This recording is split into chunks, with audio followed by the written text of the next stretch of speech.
Conakry, 15 mars 2018, au sommaire, les parlementaires de l'Afrique francophone se mobilisent pour combattre le phénomène de l'immigration. De nouvelles mesures sont prises à la faveur de la rencontre de Lomé. Fin de la rencontre sous-régionale sur l'accès à l'eau pour tous à Conakry, marquée par une exposition des pompes. Notre pays était représenté par FAPEL Guinée. Et puis une nouvelle mutuelle financière pour les femmes de Dabola. La MIFA Dabola compte plus de 500 mutualistes. Son inauguration a suscité de l'engouement chez les femmes. Mesdames, Messieurs, bonsoir. Merci de l'attention et bienvenue dans cette édition. La session ordinaire du Conseil des ministres s'est tenue ce jeudi sous la haute autorité du chef de l'État, professeur Alpha Condé. Plusieurs questions étaient à l'ordre du jour, notamment la lutte contre l'insécurité et la protection de l'environnement dans les zones minières. Bernard Tonguinou. Au palais Sékou Touréa, la vie de la nation est débattue par le gouvernement. La rencontre s'ouvre par la communication du chef de l'État. Professeur Alpha Condé réitère sa ferme volonté de veiller à la sécurité des Guinéens et de leurs biens sur l'ensemble du pays. Le président de la République invite le gouvernement à œuvrer à la protection de l'environnement et au respect du contenu local dans le cadre des projets miniers.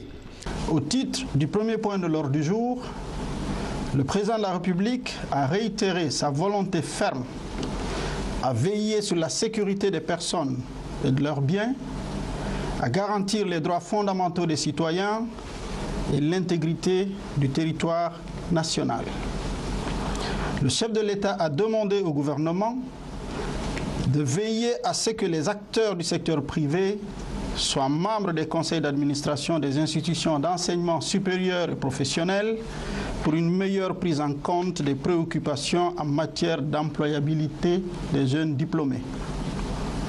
Le président de la République a invité le gouvernement à prendre les mesures pour mieux protéger l'environnement et promouvoir les zones agricoles dans les régions d'implantation des sociétés minières et autres entreprises d'ouvrage. Il a ensuite insisté sur la promotion du contenu local en privilégiant les populations et autres PME des zones d'implantation. Le chef de l'État a demandé au gouvernement de veiller au respect du corps de recrutement du personnel de la fonction publique. À ce titre, le président a instruit le ministre en charge de la fonction publique à soumettre un rapport détaillé sur la situation des fonctionnaires engagés au compte du secteur de l'éducation. Après les instructions du président de la République, place aux exposés des chefs des départements ministériels. Le Conseil a entendu le ministre du Commerce sur la signature de l'accord de zone de libre-échange continentale africaine, prévu à Kigali le 21 mars prochain. Un accord qui devrait permettre à l'économie guinéenne de tirer plusieurs avantages.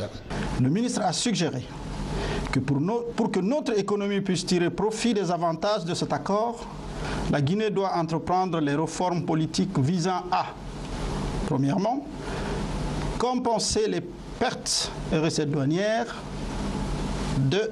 Mettre en place les infrastructures liées au commerce, 3. Minimiser les coûts de production pour les PME, 4. Améliorer les capacités de production et la compétitivité, 5. Attirer l'investissement direct étranger. Autre communication, celle du ministre des Mines et de la Géologie autour du comité interministériel de suivi des projets. Une structure qui veille au respect des obligations de l'État et des sociétés minières.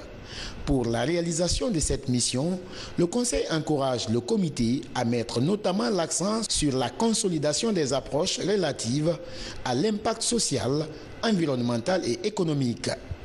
Pour sa part, le ministre de l'Enseignement technique et de la formation professionnelle sollicite l'implication des départements ministériels dans la formation professionnelle en approche par compétences APC. La ministre de l'Économie, elle, présente le projet de décret portant obligation d'assurance des biens et marchandises de toute nature à l'importation en République de Guinée. Au terme des débats, des décisions sont prises par le gouvernement. Au titre des décisions, le Conseil a recommandé la mise en place d'une commission interministérielle sous la présidence du ministre de l'Économie et des Finances en vue de proposer des amendements au Code des marchés publics pour intégrer, entre autres, les aspects liés au stage. Le Conseil a recommandé l'approbation du projet de décret portant obligation d'assurance des biens et marchandises de toute nature à l'importation en République de Guinée. Avant de lever la séance, M. le Président de la République a donné de larges informations sur la situation nationale. Le Conseil des ministres.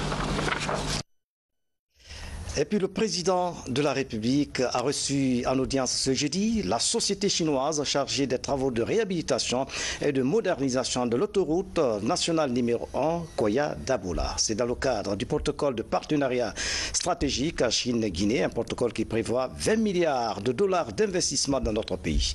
Mohamed Amin Souma.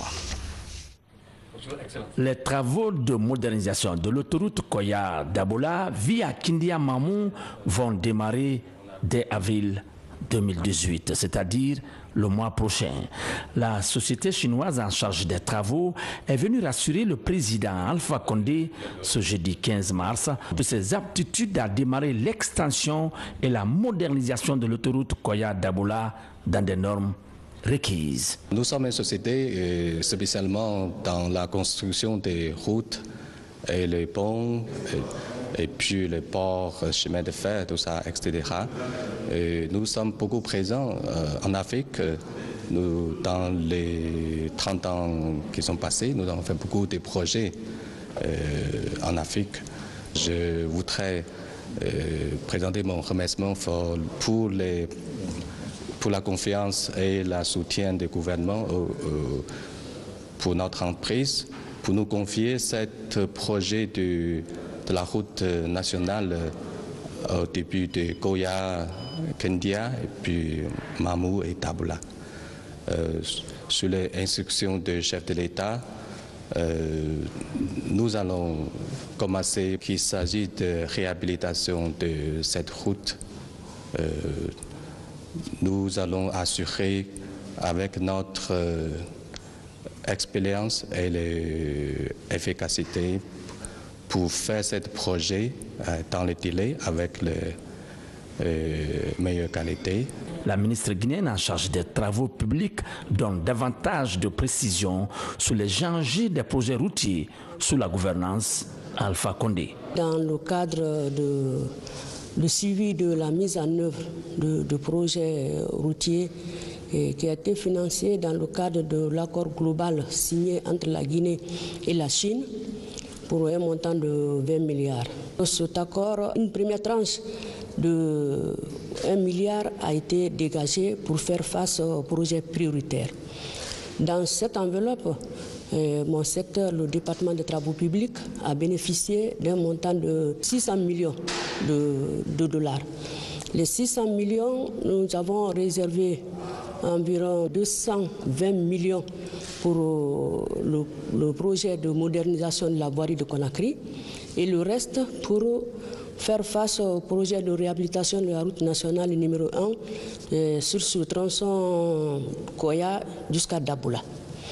Les travaux vont démarrer dans les jours à venir sur les premiers kilomètres déjà étudiés. Et l'entreprise va continuer à étudier le reste de tronçon jusqu'à Daboula.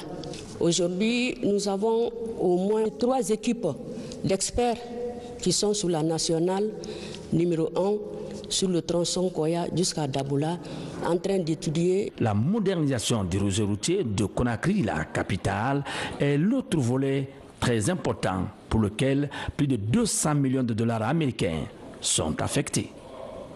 Et puis à l'étranger, la rencontre des parlementaires de l'Afrique francophone s'est ouverte à Lomé au Togo. Le phénomène de l'immigration domine les débats. Les présidents des assemblées ont fait des propositions de solutions pour limiter ce fléau. Ablaye Diallo est notre envoyé spécial. Comment réduire l'immigration clandestine?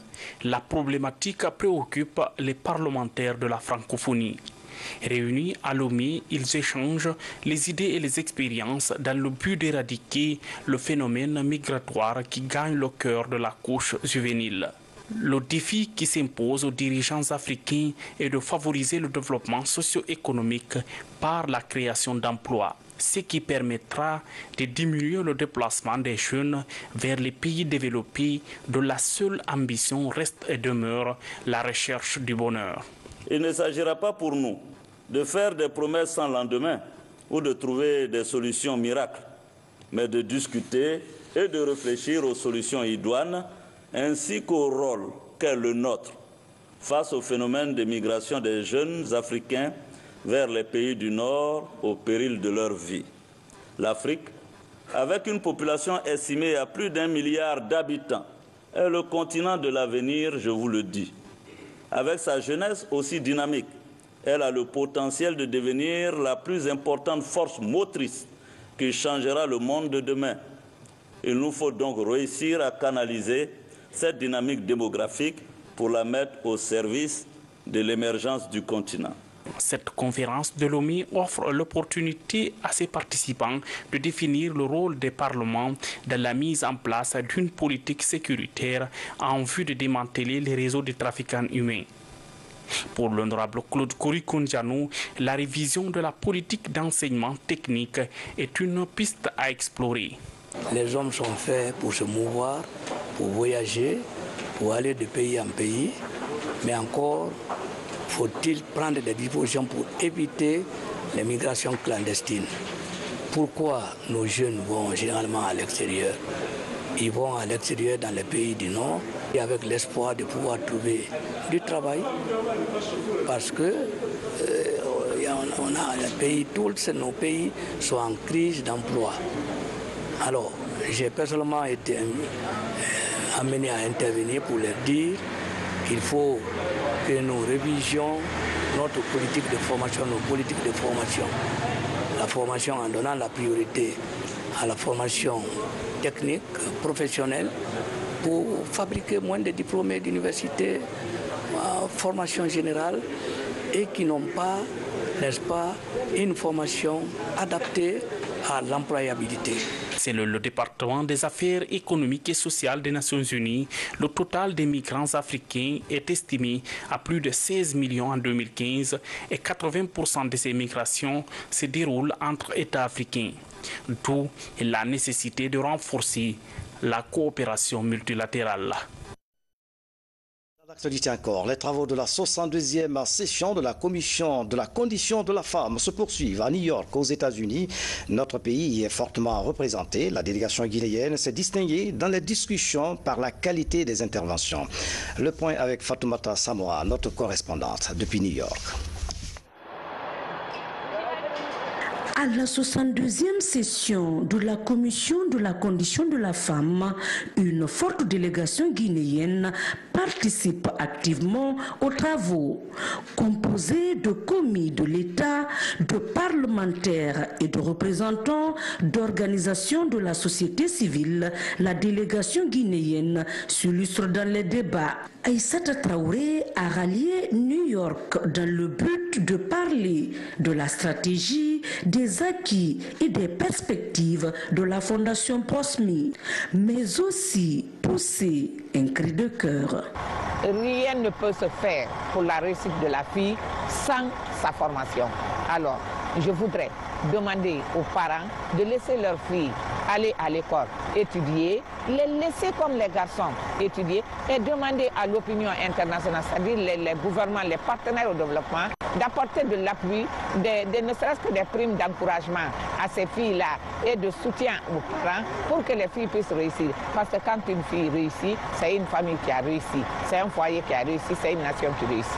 Plateforme internationale où des fervents défenseurs des droits de la femme exposent la souffrance vécue au quotidien par les femmes et proposent des solutions pour l'établissement des normes mondiales relatives à l'égalité des sexes. Fatoumata Sissoko est députée. Elle promet de faire bouger les lignes à l'Assemblée nationale guinéenne. Nous, les femmes députées qui sont à l'Assemblée nationale aujourd'hui, notre préoccupation principale, c'est de voter les lois qui puissent garantir les droits des femmes. La loi d'abord sur la parité une des lois prioritaires pour que les femmes se sentent capables de la même manière que les hommes. Et il y a d'autres lois aussi peut-être qui vont suivre, toujours pour que les instruments juridiques qui sont votés en faveur de la femme d'une manière générale, et surtout plus particulièrement la femme guinéenne, pour que ces instruments juridiques qui sont votés soient appliqués à la lettre. Cette année, des nouveaux enjeux de l'autonomisation des femmes sont en discussion, notamment l'accès des femmes aux techniques d'information et de la communication. Les États membres devraient s'entendre sur les mesures à adopter en vue de promouvoir la pleine jouissance par les femmes de leurs droits politiques, sociaux et économiques. L'autre temps fort de cette édition, suite aux troubles sociopolitiques que traverse notre pays, le ministère de la Justice, à travers le parquet de Dixine, a fait le point de la situation. Sidi Souleymane Yaye, procureur de la République après le tribunal de première instance de Dixine, est au micro de notre reporter Tierno Younoussaba. C'est des remous sociopolitiques qui ont fortement ébranlé la nation tout entière. Ces agissements ont entraîné la commission de multiples infractions, notamment des vols, des violences et voies de fait, des destructions de biens publics et privés, des atteintes à l'intégrité physique, meurtres, assassinats, coups et blessures.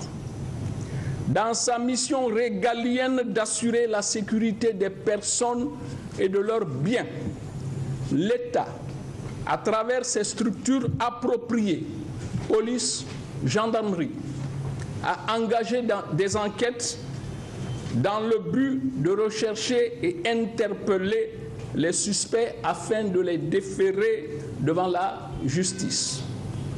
C'est dans ce cadre que le procureur de la République près le tribunal de première instance de Dixine a reçu plusieurs procès-verbaux dressés à la suite d'infractions commises lors des manifestations organisées dans son ressort, au nombre desquelles le RP numéro 046 du 16 février 2018, affaire contre X pour meurtre de Khalidou Bari, actuellement en cours d'instruction au cabinet du juge Morlaye Souma.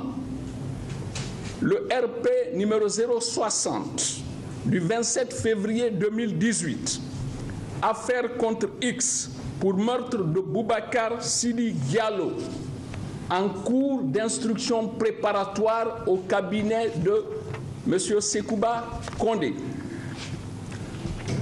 L'affaire de meurtre de Boubacar Bari et de Mamadou Baylo Diallo, actuellement en cours d'enquête préliminaire à la direction des investigations judiciaires de la gendarmerie nationale.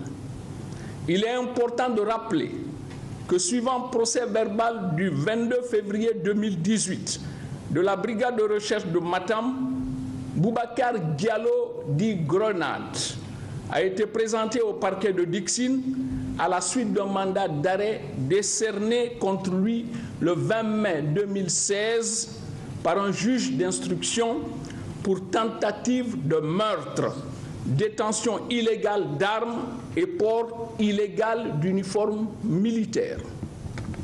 L'intéressé était l'objet d'une information judiciaire depuis mai 2016. Les pièces à conviction versées à la procédure, notamment les photos, ressortent que Boubacar Diallo dit Grenade détenait un arsenal d'armes de tout calibre et des munitions diverses.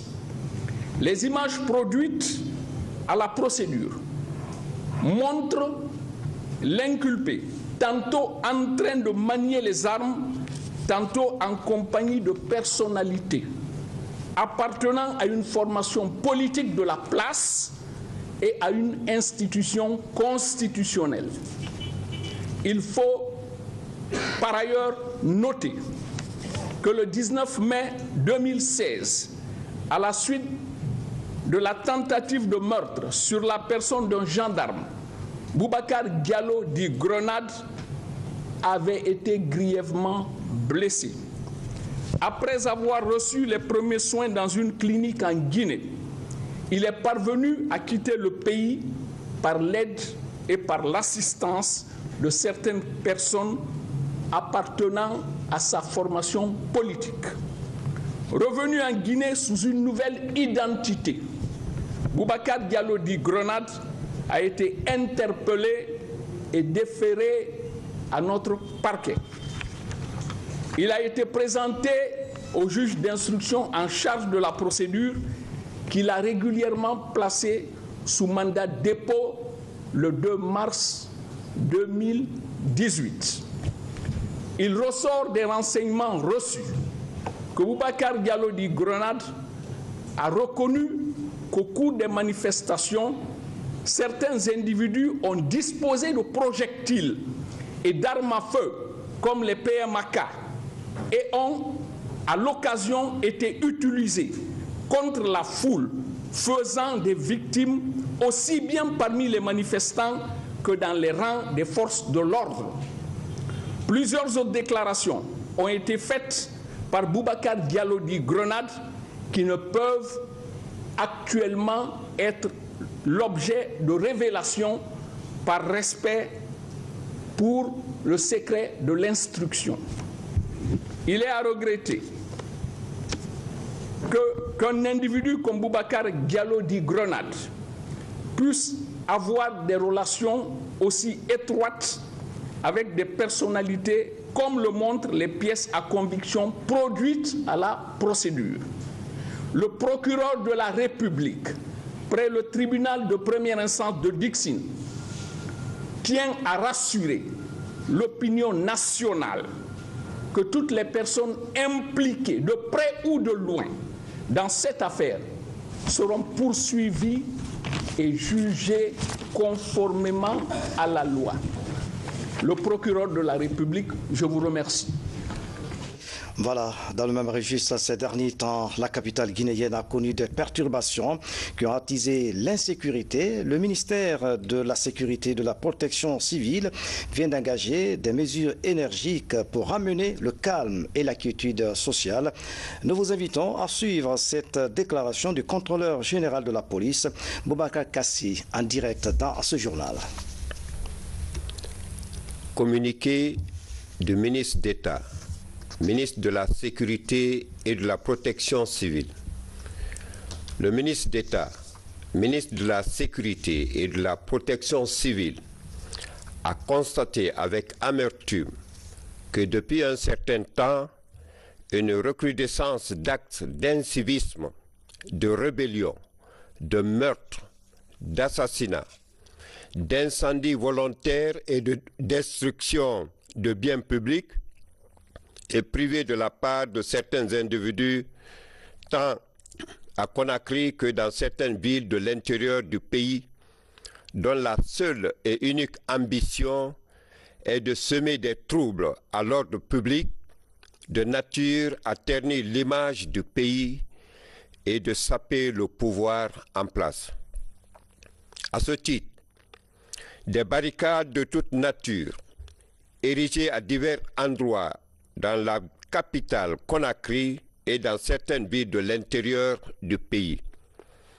Des barricades de des édifices publics et privés vandalisés, dont une station d'essence à Wanindara, dans la commune de Ratouma.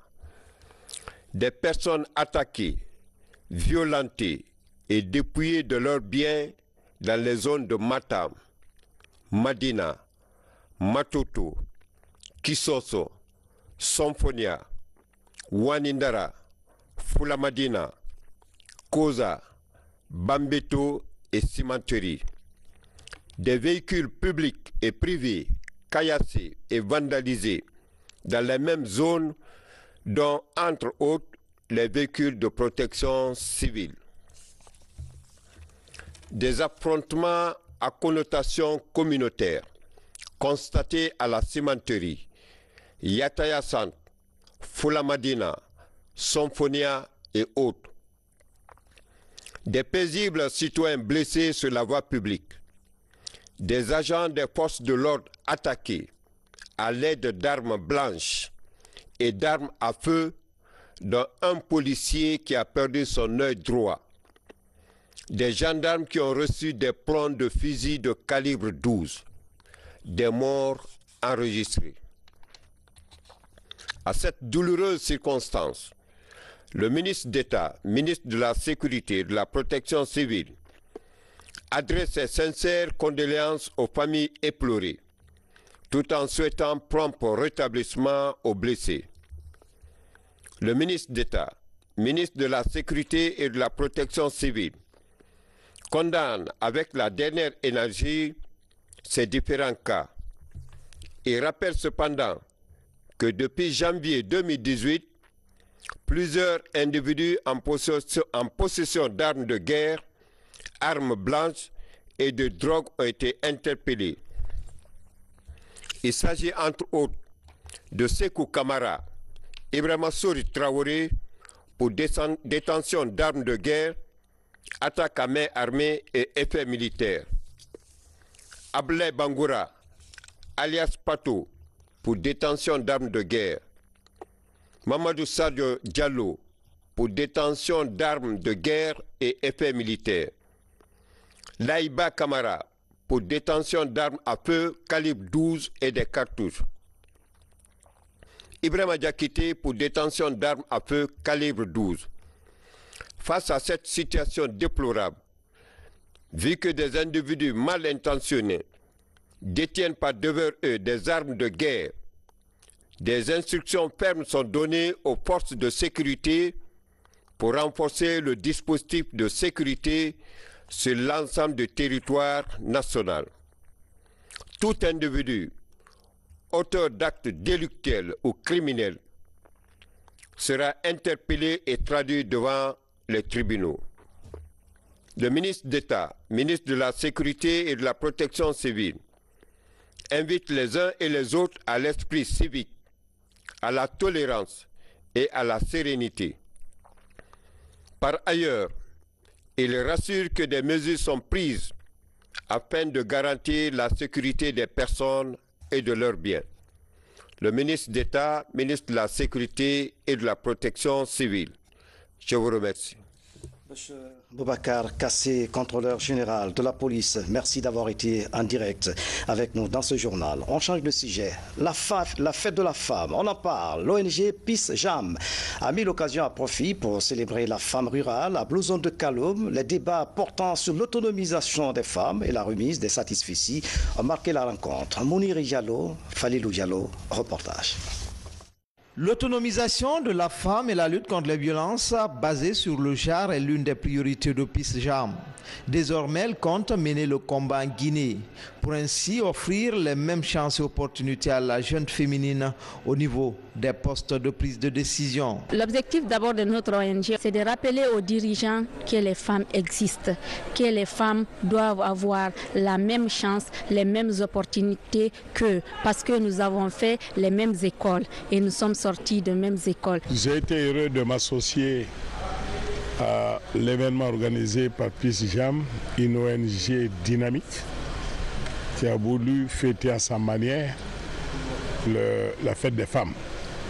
À travers elle et son organisation pour cette initiative qui vise à regrouper la jeunesse guinéenne et à les polariser sur des thèmes porteurs en termes de développement, de paix sociale et d'épanouissement humain. L'initiative vise à fédérer les femmes et les jeunes à travers des thèmes porteurs en termes de développement, d'une paix durable et d'une Guinée émergente. Par exemple, dans le cadre de la promotion de l'éducation pour tous, la formation et la citoyenneté. Cette expérience prouve que lorsque les jeunes le souhaitent et le désirent, ils sont capables d'apporter le meilleur d'eux-mêmes en s'organisant, en prenant des initiatives. Les organisateurs de l'association Peace and Jam prouvent aussi qu'il faut oser. Mais bien entendu, il faut savoir comment présenter les projets, à quelle porte il faut taper pour pouvoir obtenir les accompagnements indispensables pour aller de l'avant. Depuis 7 ans, PIS-JAM œuvre dans le cadre de l'autonomisation de la femme, l'amélioration de leurs conditions de vie. Elle mène le combat contre l'immigration clandestine à travers des messages de sensibilisation et d'information, de la santé maternelle et infantile, mais aussi l'exploitation des femmes et des enfants dans la Méditerranée et le désert. Un diagnostic sur la déforestation et l'érosion le long du fleuve Sénégal vient d'être mené par les experts forestiers. C'est une initiative de l'OMVS. Il s'agit de mobiliser les acteurs en environnement pour limiter la destruction de ce site. La précision dans ce reportage de Al Gassimba. La Guinée, le Mali, le Sénégal et la Mauritanie sont les pays membres de l'Organisation pour la mise en valeur du fleuve Sénégal, long de 1750 km. Tous s'activent aujourd'hui pour la sauvegarde de ce fleuve fortement menacé par les changements climatiques. Pour la partie guinéenne, un diagnostic sur la déforestation et l'érosion le long du fleuve vient d'être mené. La validation du document est débattue au cours de cette rencontre. Ça a été une étude de diagnostic participative détaillée, donc on est parti du niveau préfectoral au niveau communal et terminé par le niveau village. On a eu à identifier des techniques qui nous permettent d'inverser la tendance. Si vous prenez par exemple les défrichements culturaux, c'est-à-dire la culture itinérante, l'agriculture itinérante, à la place de défrichements culturaux, on va opposer la restauration ou la mise en défense, donc la conservation. Dans le nouveau document, plus de 170 points critiques sont identifiés à Mamou, Dalaba, Labé, Tougué, Dabola et Sigiri, des préfectures qui forment le haut bassin du fleuve Sénégal. L'initiative est de renforcer la mobilisation pour limiter la dégradation du sol et la végétation. Les solutions d'ordre général dépendent vraiment de l'État. C'est l'État qui doit régler ce problème-là, le cadre réglementaire et juridique. Les solutions techniques sont à la charge des partenaires financiers, notamment l'OMVS. L'OMVS est là pour apporter un appui technique et puis un appui financier. Mais surtout, nous comptons sur la mise en œuvre communautaire, c'est-à-dire que ces actions soient menées par les communautés mêmes. Ils peuvent avoir des actions qui vont nécessiter le recours de grands spécialistes, mais ce que nous souhaitons le plus, c'est la mise en œuvre communautaire pour que les communautés mêmes s'approprient de ces activités, de ces actions. À l'issue de cette rencontre, plusieurs propositions sont attendues. Elles seront principalement axées sur l'amélioration du cadre juridique et réglementaire. Des propositions qui devraient ainsi permettre la mise en place d'un mécanisme rigoureux afin de lutter plus efficacement contre la dégradation des écosystèmes et sauver le fleuve Sénégal, l'un des plus importants du continent. Je vous le disais en titre, la rencontre sous-régionale sur l'accès à l'eau porteuse vient de prendre fin à Conakry. À marge des travaux, une exposition des pompes a eu lieu. Des pompes qui permettent aux populations d'avoir accès à l'eau de qualité. La Guinée était représentée par FAPEL. Mohamed Sankan signe ce reportage.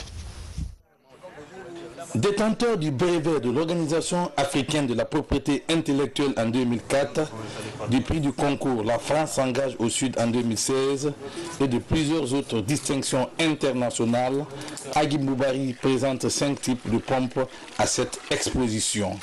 Il s'agit notamment des pompes domestiques à irrigation et des pompes mobiles pour l'arrosage du potager.